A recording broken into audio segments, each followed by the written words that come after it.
நம்ம பாக்குற அந்த யானை முதல்ல பண்ணில இருந்து தான் தோன்றுச்சுன்னு சொன்னா யாராவது நம்புவீங்களா? ஆமா, அது உண்மைதான். யானை இனம் சுமார் 5 கோடி ஆண்டுகளுக்கு முன்னாடி மெரிதியம் அப்படின்னு சொல்லப்படுற ஒரு சின்ன பன்றி போன்ற உயிரினத்துல இருந்து தான் முதல்ல தோன்றுச்சு.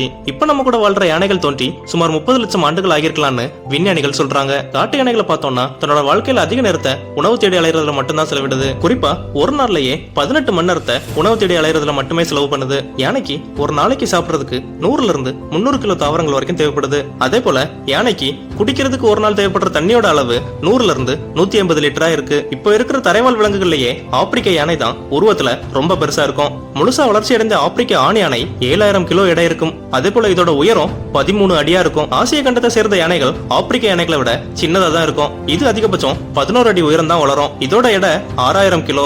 ஆப்பிரிக்க யானைகளுக்கு காதுகள் ரொம்ப பெருசா இருக்கும். எந்த அளவு பெருசா இருக்கும்னா அதோட கழுத்தையும் தோலையும் மறைக்கிற அளவுக்கு விரிஞ்சு பெருசா இருக்கும். ஆப்பிரிக்க யானைகளோட காதுகளை கம்பேர் பண்ணி பார்த்தா ஆசிய யானைகளோட காதுகள் 3ல் 1 பங்கு தான். ஆனா இப்போ யானை குடும்பத்துல ஆசிய யானை, ஆப்பிரிக்க புதர்காட்டு யானை, அடர்காட்டு யானைன்னு 3 இனங்கள் தான் இருக்கு. ஆனா ஆசிய யானை இனத்துல இந்தியா யானை, இலங்கை யானை, சுமத்ரா யானை, போர்னியோ யானைன்னு 4 சிறப்பினங்கள் இருக்கு. நம்மளுக்கு பாக்குறதுக்கு யானையோட நிறம் கருப்பாக தெரிஞ்சாலும் அது கருப்பு நிறம் கிடையாது. யானை உண்மையிலேயே கருஞ்சாம்பல் நிறத்துல தான் இருக்கும். யானையால ஓடவோ பாயவோ குதிக்கவோ முடியாது. யானை வேகமா நடக்கிறது தான் ஓட்டம்னு சொல்லுவாங்க. யானையால அதிகபட்சமா மணிக்கு 40 கிலோமீட்டர் வேகத்துல நடக்க முடியும். சாதாரணமா 10 கிலோமீட்டர் வேகத்துல நடக்கும். ஆப்பிரிக்க யானைகள்ல ஆண் பெண் ரெண்டுக்குமே தந்தங்கள் ரொம்ப நீளமா வளரும். இலங்கையில இருக்கக்கூடிய யானைகள்ல ஆண் பெண் ரெண்டுக்குமே தந்தங்கள் வளராது. யானையோட தந்தங்களை பல பேர் கொம்புன்னு நம்பிட்டு இருக்காங்க. யானை தன்னோட தந்தங்களை எதிரிகள்கிட்ட சண்டை போடுறதுக்கும் பயமுறுத்துறதுக்கும் ஒரு ஆயுதமா தான் பயன்படுத்துது. யானைகளோட பெரிய காதுக்கு கூர்மையான துல்லியமான கேட்பு திறனும் இருக்கு. யானைகளோட கேட்பு திறனை கம்பேர் பண்ணும்போது அதோட பார்வை திறன் கொஞ்சம் குறவுதான். யானைக்கு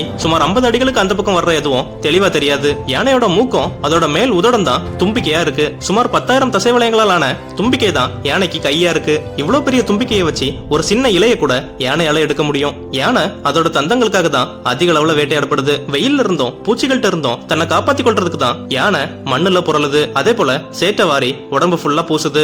ஆசிய மற்றும் ஆப்பிரிக்க யானைகள் ரெண்டுக்குமே மொத்தம் 26 பற்கள் இருக்கு. கோபத்துல ஒரு யானை ஓடுறப்போ அதோட வாலு நிமிந்துதான் நிக்கும். இதை வச்சுதான் யானை கோபத்துல இருக்குன்னு கண்டுபிடிப்பாங்க. கேட்கிற திறனை போலயே யானையோட மோப்ப திறனும் ரொம்ப அதிகமா இருக்கும். யானையால காற்றின் திசையில இருந்து மனிதன், மற்ற விலங்குகள், உணவு, தண்ணீர் இதெல்லாம் கண்டுபிடிக்கவும் முடியும். யானைகளால பலவிதமான ஒலிகளையும் ஏற்படுத்த முடியும். அந்த ஒலிகளை பிளிறுதல், கனைத்தல், இருமுதல், கீச்சிடுதல்னு பல பேர்ல சொல்லுவாங்க. யானைகள் இயற்கையாகவே கூட்டமா வாழ்ற பண்பு கொண்டது. ஒரு கூட்டத்துல 15 இருந்து 50 வரைக்கும் யானைகள் இருக்கலாம். அதே போல யானையோட கூட்டத்துக்கு ஒரு முதிர்ந்த பெண் யானை தான் தலைமை தாங்கும். இதுதான் மற்ற யானைகளை வழிநடத்தவும் செய்யும். ஆண் யானைகள் 15-16 வயதுக்கு மேல கூட்டத்தை விட்டு விலகிறோம். உள்ளினப்பெருக்கத்தை தடுக்க தான் இந்த நிலைப்பாடு. பெண் யானை 15 வயசுல இனப்பெருக்கத்திற்கு தகுதி பெறுது. 18 இருந்து 22 மாதங்கள் தான் யானையோட சினை காலம். அரிதிலும் அரிதா யானை 2 குட்டிகள் வரைக்கும் போடும். புதுசா பிறந்த யானைக்குட்டி 90 இருந்து 120 கிலோ வரைக்கும் இடம் இருக்கும். பிறந்து 15 நிமிஷத்துல எலும்பி நின்று பாலும் குடிக்கும். கிட்டத்தட்ட 4 வருஷங்கள் வரைக்கும் குட்டிகள் தாய்ப்பால் குடித்துக் கொண்டே மற்ற தீவனங்களையும் திங்கும். யானைகளால இயற்கையாகவே நல்லா நீச்சல் அடிக்க முடியும். ஆறு கடல் எல்லாம் கூட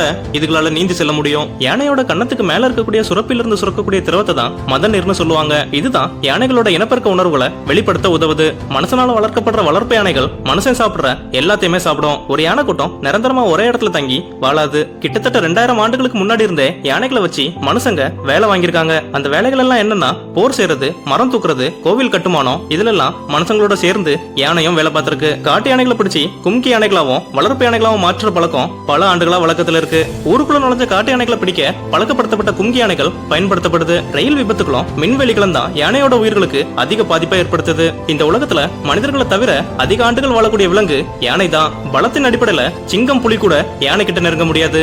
யானையோட முன்னங்கால்கள்ல 4 அல்லது 5 நகங்களும் பின்னங்கால்கள்ல 3 நகமும் இருக்கும். ஆப்பிரிக்க யானைகளோட ஒப்பிட்டு பார்க்கும்போது ஆசிய யானைகளோட முதுகு சற்று மேடா இருக்கும். யானைகள் தாவர உண்ணிகள். இதுக்கு பிடித்தமான உணவு மூங்கிலும் கரும்பந்தான். யானைகளோட செரிமான திறன் மந்தமா தான் நடக்கும். இது மொத்தமா சாப்பிடுற உணவுல வெறும் 40% மட்டும் தான் செரிமானம் ஆகுமா. யானையோட தோல் ரொம்ப தடியா இருக்கும். கிட்டத்தட்ட 3 சென்டிமீட்டர் தடிமனா இருக்குமா. தரைவாழ் விலங்குகள்லயே யானைக்கு தான் பெரிய மூளை இருக்கு. இந்த மூளை 5 கிலோக்கும் அதிகமா இருக்குமா. விலங்குகள்ல டால்பினுக்கு அடுத்து யானைகளுக்கு தான் அதிக நினைவாற்றல் இருக்கு. யானைக்கு இயல்பாகவே இரக்க உணர்ச்சியும் உண்டு. யானைகள் பிற விலங்குகளால கொல்லப்படுறது அரிதிலும் அரிதுதான். ஆனா ஈஸியா மனிதனால கொல்லப்படுது. காரணம் தந்தங்களுக்காக. ஒரு யானை இயற்கையா இறக்குதுன்னா அதுக்கு 3 காரணங்கள் தான் இருக்க முடியும். 1 இருதய கோளாறு, 2 மாரடைப்பு, 3 மூளையில ரத்த கட்டி.